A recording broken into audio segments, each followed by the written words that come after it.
मैं आपको बहुत इज्जत से बात करता हूं। You are a respected person, आराम से बात कीजिए। ये बदतमीज आदमी को आप डिबेट में लाते हैं। कोई आप क्या कर रहे हैं? इनकी बहन की कितनी शादी है? रिलैक्स। इनके जीजा ने कितनी शादी की? रिलैक्स, फिर ये होते कौन है बोलने वाले? डोंट गेट पर्सनल, ऐसी शादी होती है। Don't get personal, debate deal हो जाती है। इनकी सरवर बहन ने साहब कितनी शादी की? एक सेकंड, सरवर साहब कितनी शादी? सरवर साहब आप उन लोगों में से हैं जो सभ्य रहते हैं। प्लीज डोंट असभ्य वाली बातें मत कीजिए। ये ए ओ आ ये मैं बहुत ज्यादा कर सकता हूं, अच्छी बात नहीं है, प्लीज समझिए मेरी। मां चार है क्या? हम यूसीसी की बात करते हैं तो इसलिए वहां पे हो जाता है कि भैया ये हमारे धर्म से जुड़ी बात है। और आज भी हमने देखा समाजवादी पार्टी के MP honourable member of parliament संसद में खड़े होके जिनका एसटी हसन कह रहे हैं देखो भाई धर्म से ऊपर होगा तो हम नहीं मानेंगे, संसद में खड़े होके कह रहे हैं। रिजवान साहब इसको धर्म से अलग होके देखा जा सकता है कि नहीं? जय हिंद, वंदे मातरम। जय हिंद, वंदे मातरम। जी हाँ, शुक्रिया। देखिए, इनके कहने ना कहने से हम नहीं मानेंगे, इसकी कोई अहमियत नहीं है। अभी आपने 370 का जिक्र किया, 370 एक अलग बात है। नरेंद्र मोदी वो लीडर हैं जिन्होंने नोटबंदी का रिस्क लिया। नरेंद्र मोदी वो लीडर हैं जिन्होंने अपने कोर वोट बैंक जीएसटी लाकर रिस्क लिया। याद करिए कितना विरोध हुआ था, सब हुआ था, नरेंद्र मोदी ने सुनी। तो पहले आपको नरेंद्र मोदी के फैसलों का विरोध करने से पहले ये सोच लेना चाहिए कि उस आदमी ने, उस नेता ने, उस लीडर ने अपने कोर वोट बैंक तक को रिस्क किया है नीति के सामने। तो वो आपकी कितनी सुनेगा नहीं सुनेगा ये आपको खुद पता है। डिबेट में बैठ के भले आप कुछ बोलते रहें। देखिए, चाहे 370 हो चाहे यूसीसी हो, ये एक प्रिविलेज थी, एक सहूलियतें थी जो आपको दी गई थी। बहुत अच्छी बात है। अच्छा ये बताइए, ये शरीयत के बात को लेकर या यूसीसी को लेकर ये मुद्दे गरमाए कब? अभी सब कहते हैं ऐश्वर्या भाई हमारे मजहब की बात है। बड़ी अच्छी बात है, मजहब की बात है। तो भैया ये बताओ कि ये सुप्रीम कोर्ट शाह बानो से लेके सायरा बानो से लेकर बेनजीर से लेकर जो ये 10, 12, 15, 20, 25 हमारी मुसलमान महिलाएं, अब तुम उनको आरएसएस का एजेंट बोल दो, बीजेपी का एजेंट बोल दो, ये तुम्हारी सोच है। भाई कोई हिंदू महिला तो ज्ञान वापसी के लिए सुप्रीम कोर्ट गई, भाई शरीयत के लिए तो नहीं गई, ट्रिपल तलाक के लिए तो नहीं गई, तलाक हसन जो चिट्ठियों के जरिए उसके लिए तो नहीं गई, चार शादी के खिलाफ तो नहीं गई। भैया वो तो मुसलमानी औरत गई ना। वो तो हम ट्रिपल तलाक में भी देखते थे, वो तो जब ट्रिपल तलाक तो भाई अगर तुम अपने मजहब जी जितनी भी महिलाएं बाहर आई सबको बोला गया कि ये तो बीजेपी और आरएसएस ने नहीं, वो तो आपके लिए भी बोला जाता है डॉक्टर साहब, डॉक्टर साहब वो तो आपके लिए भी बोला जाता है, आपके लिए नहीं बोला जाता। मजहब की आपके लिए भी बोला जाता है, but I am saying what is good for the country. भाई बोलिए बोलिए। अगर मजहब की बात है जी, एक बात अपनी खत्म कर लूं प्लीज आराम से। अगर मजहब की बात है तो भैया शरीयत की आड़ में गुंडागर्दी ना करो तो तुम्हारी महिलाएं सुप्रीम कोर्ट हाई कोर्ट जाएंगी नहीं, तो कम से कम तुमको शरीयत की पैरवी करने में आसानी होगी। तलाक बिद्दत के लिए कहा गया था कि मुसलमान शौहरों को जेल भेजने का मंसूबा है, हैदराबाद के नेता ने भी बोला था। अब यहां पर जो भी लोग शरीयत के पक्ष में बात करेंगे या ट्रिपल तलाक के दौरान ट्रिपल तलाक के लिए पक्ष में बात कर रहे थे, उनसे यह पूछिए कि नरेंद्र मोदी की सरकार ने पिछले 2 साल में कितने मुसलमानों को ट्रिपल तलाक के कानून की आड़ में जेल भेजा। उनके पास एक नाम भी नहीं होगा। तो इन लोगों को सिर्फ कौम को डराने का नाम काम है, अल्लाह के कुरान के शरीयत के नाम पर होगा इस देश में वही जो नरेंद्र मोदी चाहेगा, जो सरकार चाहेगी। हाँ जी, राम राम भाई लोगों, कैसे हैं आप लोग? जय श्री राम। तो जी जैसा कि आप जानते हैं उत्तराखंड में यूसीसी लागू हो गया है और एक वर्ग विशेष को बहुत ही ज़्यादा जलन हो रही है। और वो वर्ग विशेष के कुछ प्रतिनिधि, कुछ लोग जो कि हमारे प्यारे रिजवान भाई के आड़े आ गए और रिजवान भाई ने 1, 2, 3 क्वेश्चन पूछ लिए और उसके बाद तो उनका पारा आसमान को छूने लगा और जो जलूल वो बोल सकते थे वो बोले। रिजवान तेरी 4 माएँ हैं, तेरे जीजा ने कितनी शादी करी हैं, तेरी लड़की ने कितनी शादी करी हैं, तू हरामी है, तू ये है। बस भाई हंसते रहे, हमारे भाई हंसते रहे, खूब गालियाँ खाई, गालियाँ खा खा के भी हंसते रहे। यार ये भी एक तरह से भाई भी सुपर से ऊपर हैं। आइए चलिए देखते हैं वीडियो को और बात करते हैं।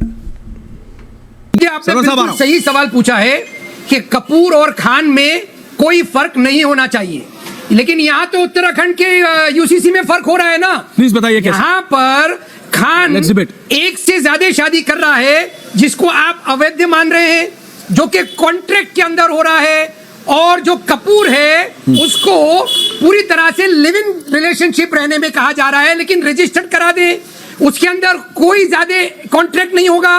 कोई महिलाओं का अधिकार सुरक्षित कहां पर है? यहां पर है कॉन्ट्रैक्ट मैरिज के अंदर या लिव इन के अंदर? ये मुझे कोई समझा। यस, पार्लियामेंट में अगर मोदी जी ये लाए होते तो हम अवश्य मानते कि मोदी जी ने बहुत हिम्मत का काम किया है, लेकिन मोदी जी तो अपनी जिम्मेदारी से भटक कर उत्तराखंड में यूसीसी ला रहे हैं। तो यूनिफॉर्म कहां रहा है भाई? स्टेट के अंदर यूसीसी आ रहा है, कल राजस्थान में आएगा, गोवा में एक अलग है, महाराष्ट्र में एक अलग होगा, किसी और स्टेट में अलग होगा, तो यूनिफॉर्म तो नहीं रहा ना भाई। मोदी जी तो यहां पर बिल्कुल गोलगप्पा हो गए। कहां गया 56 इंच? पार्लियामेंट में अगर लाए होते हम तो मान लेते आप अपनी बात पूरी कर लीजिए, then I'll comment। हिम्मत को कौम किया है, यहां पर हिम्मत नहीं है, ये बुजदिली है। जेंडर जस्टिस और जेंडर इक्वालिटी के नाम पर कानून लाइए, हम आपके साथ में हैं। ट्राइबल्स को अलग करा, यानी कोई दूसरा ट्राइबल प्रेसिडेंट मुर्मू जैसा प्रेसिडेंट नहीं बन पाएगा। ऐश्वर्या भाई, इन्होंने एक शुरू में बात बोली कि आप मुस्लिम महिला को तो प्रोटेक्शन दे रहे हैं जो कॉन्ट्रैक्ट में हैं, और जो लिव इन रिलेशनशिप में है उसको नहीं दे रहे हैं। बड़ी अजीब बात बोली है, तो पढ़े लिखे प्रोफेसर हैं। अरे साहब, जो लिव इन रिलेशनशिप में है वो 18 साल से ऊपर है, वो अपना एक फैसला कर रही है, लेकिन क्या शरीयत इस बात की इजाजत देता है कि एक महिला का शौहर आकर उसको बताए कि तुम जिस कमरे में सो रही हो कल से यहां पर आकर दूसरी रहेगी, तुम इस कमरे के बाहर जाओ?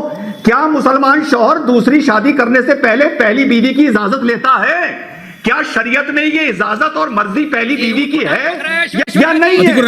अरे जो लिव इन रिलेशनशिप में वो अपनी मर्जी से एज एन अडल्ट ये फैसला कर रही है। बकवास, व्हाट इज बकवास in this? Please tell me. चलाएंगे तो आप ही का स्टेटस डाउन होगा। नहीं, relax, don't get personal. Atiqur Rahman ji, आप सब पढ़े लिखे लोग हैं। देखिए, पहली बात, एक second, back on topic, both of you please relax. Doctor साहब रिलैक्स। महिला से शौहर दूसरी करने से पहले इजाजत लेता है या नहीं लेता है? अतीकुर रहमान, सर्वर साहब को बुलाइए प्लीज। आप दोनों प्लीज। लेता है इजाजत या नहीं लेता है? ओके डॉक्टर साहब, I got your point. Doctor साहब, आपका पॉइंट देश तक पहुंच गया। Now please relax. Atiqur Rahman ji, आप उन किसी की सोच को घटिया या बकवास सुन लीजिए प्लीज। अतीकुर रहमान जी, मैं कह रहा हूं सर्वर साहब, ये देश के लिए जरूरी है कि नहीं है? आपको ये गलत क्यों लगता है? पहली बात तो मैं अभी भी लग रहा हूं आप जैसे आदमी को गलत क्यों लग रहा है, बट स्टिल सर्वर साहब, असल में आप लोग सवाल भी पूछ नहीं पा रहे हैं, ये परेशानी है। अच्छा। और जवाब भी पहले ही आपने तय कर लिया। आपने ये कैसे कहा कि आपको क्यों अच्छा नहीं लग रहा? मैंने तो अभी कुछ कहा ही नहीं। तभी तो मैंने कहा वाई आर यू? मैंने तो अभी अपनी बात रखी ही नहीं। रखिए सर, रखिए। और आपने यही सवाल हमसे कर लिया। पहली बात, डिबेट लीगल होंगे या पर्सनल होंगे? ये सिर्फ इस्लाम का मामला है, ये क्रिश्चियनिटी का भी मामला है, पारसी का भी मामला है। और देश में जो नैरेटिव फैला रहे हैं, सुन लीजिए, आप बोलने दीजिए ना। बोलिए। नैरेटिव फैला रहे हैं कि इस देश में शरिया कानून लागू हो गया।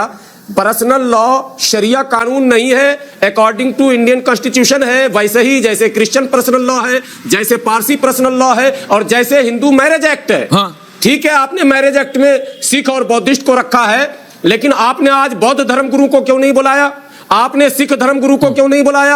आपने क्रिश्चियन धर्म गुरु को क्यों नहीं बुलाया? आपने पारसी धर्म गुरु को क्यों नहीं बुलाया? टोटल डिबेट इस्लाम को टारगेट करके, कोई टारगेट नहीं कर रहा भाई। ये मुसलमान है, इनकी बेटी ने कितनी शादी की, इनकी सुनिए ऐश्वर्या जी, ये क्या होता है सर्वर जी? इसकी बहन ने कितनी शादी की? मैं आपको बहुत इज्जत से बात करता हूं, you are a respected person, आराम से बात कीजिए। ये बदतमीज आदमी को आप डिबेट में लाते हैं। आप क्या कर रहे हैं? इनकी बहन की कितनी शादी है? रिलैक्स। इनके जीजा ने कितनी शादी की? रिलैक्स, बोलने वाले ऐसी शादी होती है। Don't get personal, debate deal हो जाती है। सर्वर साहब, एक सेकंड, सर्वर साहब, आप उन लोगों में से हैं जो सभ्य रहते हैं। प्लीज डोंट असभ्य वाली बातें मत कीजिए। ये ए ओ आ ई मैं बहुत ज्यादा कर सकता हूँ, अच्छी बात नहीं है, प्लीज समझिए मेरी। मां चार है क्या? तो ये भाई लोगों वीडियो तो हो गए यहाँ पे ख़त्म, और उम्मीद करता हूँ आपको पसंद भी आया होगा। जैसा आपने देखा कि भाई जब हमारा भाई रिजवान भाई कुछ क्वेश्चन पूछता है तो इनके पास जवाब नहीं होता तो फिर रिजवान भाई दाना डाल के उनके पजामे का जो नाड़ा खोलते हैं तो भाई मज़ा आ जाता है। उनकी हंसी देख के भी बहुत मज़ा आ जाता है। और ये वाकई में ही नकली मुसलमान हैं जिनके पास एक असली मुसलमान के सवालों का कोई जवाब नहीं है। अगर आपने वीडियो यहाँ तक देखा है तो आपको उम्मीद करता हूँ वीडियो पसंद आया होगा। प्लीज़ चैनल को सब्सक्राइब करें, वीडियो को लाइक करें, शेयर करें। मैं आपको मिलूँगा अगले वीडियो में। तब तक के लिए जय श्री राम, हर हर महादेव, जय हिंद।